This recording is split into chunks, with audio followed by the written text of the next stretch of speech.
যুক্তরাষ্ট্রের রোহিঙ্গা শরণার্থী নুরুল আমিন শাহ আলমের দাফনে উপস্থিত এই জনতাদের মধ্যে মুসলিম ছাড়াও ছিলেন বাফেলোর নানা ধর্মবর্ণের মানুষ। প্রায় দৃষ্টিশক্তিহীন শাহ আলমের অমানবিক মৃত্যু নাড়া দিয়েছে পুরো বাফেলো শহরকেই।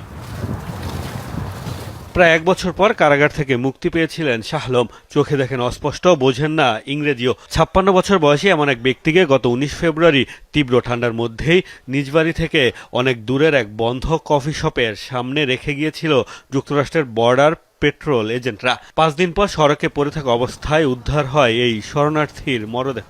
ধারণা করা হচ্ছে তীব্র ঠান্ডায় প্রাণ গেছে প্রবীণ শরণার্থীর।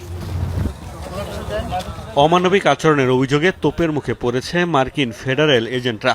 এমনকি বাফেলোর মেয়রও তাদের কর্মকাণ্ডের সমালোচনা করে বিবৃতি দিয়েছে। নির্যাতন থেকে বাঁচতে মিয়ানমার থেকে পালিয়ে নিরাপদ জীবনের আশায় পাড়ি জমিয়েছিলেন যুক্তরাষ্ট্রে। সেই দেশে শাহ আলমের এমন করুণ মৃত্যু কাঁদাচ্ছে প্রতিবেশীদের। তিনি শারীরিকভাবে দুর্বল ছিলেন, ইংরেজি জানতেন না, ঠিকমতো হাঁটতে কিংবা দেখতে পারতেন না। তারা তাকে মসজিদ কিংবা গির্জার সামনে নামিয়ে দিতে পারত, কিংবা কোনো হাসপাতাল বা পুলিশের কাছেও পৌঁছে দিতে পারত। যা হয়েছে সেটি অমানবিক।